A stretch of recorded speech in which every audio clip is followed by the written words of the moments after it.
And good morning once again, my brothers and sisters in Jesus Christ. What a great opportunity we have one more day to study God's Word, and I want to say thank you for being here.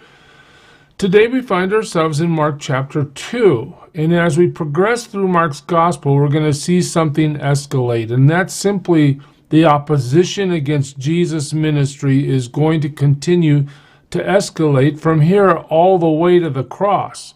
Jesus is showing people that he does what only God can do. He casts out the demons. He heals the leper. The paralytic picks up his mat and walks. And the more Jesus does this, the more Jesus uses these occasions to expose the false religion of Judaism in Jesus' day. They had changed what God had said. They had massaged what God had done to make Judaism into a rules-based, ritualistic, self-righteous religion. We can earn our way to heaven. We're good enough for God. He likes us best because we have Abraham's blood flowing through our veins. We are his chosen people, and oh yeah, we keep the law. They just ignored the fact that nobody keeps the law. But they had to dumb the law down to a place where they felt like they were truly doing righteous things that would be counted by God in their favor and that they could earn their way to heaven. Well, Jesus relentlessly attacks them. He's not looking for middle ground. He's not trying to meet them halfway. He is attacking them. Let me show you what happens in today's passage. In today's passage, we read this. One Sabbath, notice, immediately Mark brings us to a place of understanding this isn't happening on Sunday, Monday, Tuesday, Wednesday, Thursday, or Friday.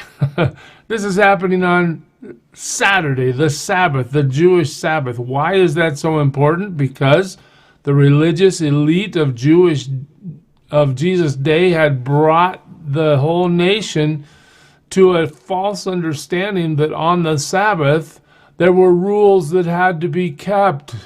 There were rules that were unviolatable, if that's a word. Look at this. We're told one Sabbath, Jesus was going through the grain fields. Now, remember that in his day and age, the road, there was no superhighway system. People walked. That was the major way of transportation. And when they walked, they had little paths, and those paths went through fields. And occasionally they were grain fields. And as his disciples walked along, they began to pick some heads of grain. So here we are. It's the Sabbath. You can't do any work. That's the legalistic view of the Jewish elite in Jesus' day. They began to pick some heads of grain while all the red flags for the Jewish leaders went up. You are working on the Sabbath. Now, where does all this come from? Let's go back to Deuteronomy and listen to what the Old Testament really taught. If you enter your neighbor's grain field, in other words, just like Jesus' disciples are doing, you're walking through a field on a path, moving from A to B, you may pick kernels with your hands. There's nothing wrong with that. Go ahead. You're hungry. There's harvest right in front of you. You want to have some kernels, have a little snack? Go ahead. It says, but you must not put a sickle to his standing grain. I mean, we don't want you to harvest your neighbor's field and take his stuff. But if you need to eat while you're walking through his field, go ahead. There's not a prohibition against that.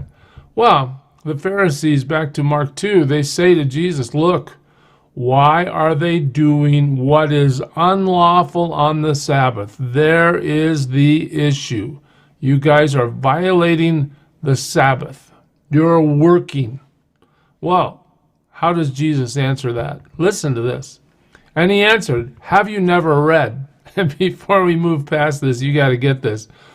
To tell a bunch of religious elite, well-educated, Old Testament studied leaders, to ask them the question, hey, haven't you read? Haven't you read what? Your Old Testament that you've studied all your life? It's like, okay, let me just smack you one and wake you up to the fact that maybe you've read it, but you don't understand what you're doing. Jesus says, have you never read? It would have been an insult to them, for sure. Have you never read what David did when he and his companions were hungry and in need? Now, you just have to go to 1 Samuel 21 to read this whole story, but Jesus is going to tell us right here the summation of it. In the days of Abiathar, the high priest, he entered the house of God and ate the consecrated bread. Hey, wait a minute. You think walking through somebody's field and doing what you're allowed to do in Deuteronomy 23 is bad? You remember what David did? He went into the house of God. This is the holy place. He's eating the bread of the holy place, the consecrated bread. And Jesus admits, look, which is lawful only for priests to eat. So David rolls in and eats it. Well, he's fleeing from Saul in this story. The King Saul is going to be replaced by King David, but it hasn't happened yet. And by the time you get to 1 Samuel 21, the chase is on. Saul is looking for David, trying to kill him. David goes into the temple, or the house of God. He eats the consecrated bread. Only priests are supposed to do that. And it says he also gave some to his companions. So here, King David, the one you guys revere, did exactly what my disciples are doing, is in essence what Jesus told these religious leaders. In your book, these guys would have been violating the law, just like you're accusing my guys of violating the law. Well, in Matthew's account of this encounter, where we see a few details added. Listen to this. Jesus asked the same question, or haven't you read in the law that on the Sabbath the priests in the temple desecrate the day and yet are innocent? In other words, you guys, don't you know your law well enough to understand that the priests, they work all day on the Sabbath making these sacrifices, but they're not held guilty for that, and yet they are innocent, right? God doesn't judge them for doing what God told them to do in worship to Him on the Sabbath. I tell you, here we go, Matthew embellishes what Mark says. I tell you that one greater than the temple is here. Oh, now we're going to shift to the question of who Jesus is. He's once again going to tell them the truth, but they cannot handle the truth. If you had known what these words mean, I desire mercy, not sacrifice, you would not have condemned the innocent. Now, this is so important to get. God is not after sacrifice, as if you, in their case, do the sacrifices of killing the animals in the temple and shedding the innocent blood on behalf of the guilty. If that's all it took, then we could just do that enough to earn our way to heaven. And Jesus is saying, look, that's not the way. Mercy is the way. Live the way God told you to live. Obey Him. Do what He said. Don't massage His truth into something that was never meant to be. You guys are condemning the innocent. That's Matthew's addition to the story. You could read Luke's addition too, but let's go back to Genesis for a minute and just remember what the Sabbath is about. Anyway, how did it start? Well, way back in Genesis 2, by the seventh day, God had finished the work He had been doing, so on the seventh day, He rested from all His work. What's the Sabbath about? The Sabbath is about not working. Now, they had added and piled on all these restrictions to bind the people, but the Jewish leadership was wrong. The only thing God really says is don't do your normal job on the Sabbath. Rest. Okay?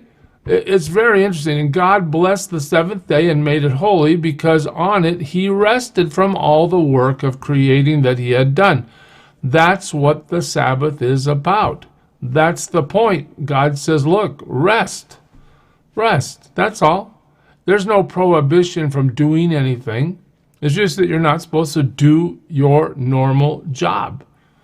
It's not a day of commerce. It's not a day of, keeping your business working. It's a day of leaving your business down, setting it down, and being free from it for that day to worship God, to enjoy your family. It's not a prohibition otherwise. Well, they don't like that. For sure they don't like that, because they've built this whole system about rules-based religion to make sure that people keep the rules if they do any kind of work. In fact, just a little sideline for you. I have a neighbor who's a devout Jewish person. I was in my garage on a Saturday. Here comes the neighbor. He says to me, well, somebody left a car in my driveway and I need your help. Well, what can I do to help you? Well, you need to get in that car and drive it out of the driveway so my kids can play basketball. I do? Why can't you drive it out of the driveway so your kids can play basketball? Because I'm not allowed to do any work on the Sabbath. Even in modern Judaism, people are tied up by these senseless restrictions that God never brought to bear. They're tied up in legalism, in that self-righteous desire to be good enough for God through their own behaviors. Well, what does Jesus say to these guys? Back to Mark 2. Then he said to them, the Sabbath was made for man, not man for the Sabbath. What's he talking about? God's the one that sets the restrictions on what the Sabbath is, and he's only said don't work. You guys have turned this whole thing into some legalistic, self-righteous, ritualistic event every week from sundown on Friday night to sundown on Saturday night. You guys have missed the whole point. You've missed the whole point. Well, here it comes. This is the same kind of thought that's eventually going to get Jesus brought to the cross. So the Son of Man is Lord, even of the Sabbath. The Son of Man, who's that? Well, that term refers to Jesus' humanity in some places, but it most of all refers to his deity. From Daniel 7:13, he's saying he's God by referring to himself as the Son of Man. But then, as a total offense to these guys, he says, look, I'm the one that's Lord of the Sabbath. I establish what can and cannot be done on the Sabbath. You have misinterpreted the Old Testament. You have bound people with legalistic rules that have no application. God never spoke about these things and forbid certain behaviors or restricted things. I mean, they had things down like, you can't carry something a certain distance. If you go one step beyond that distance, then you've violated the law. I mean, just such a restrictive, hard restriction on people. It was just crazy. It still is.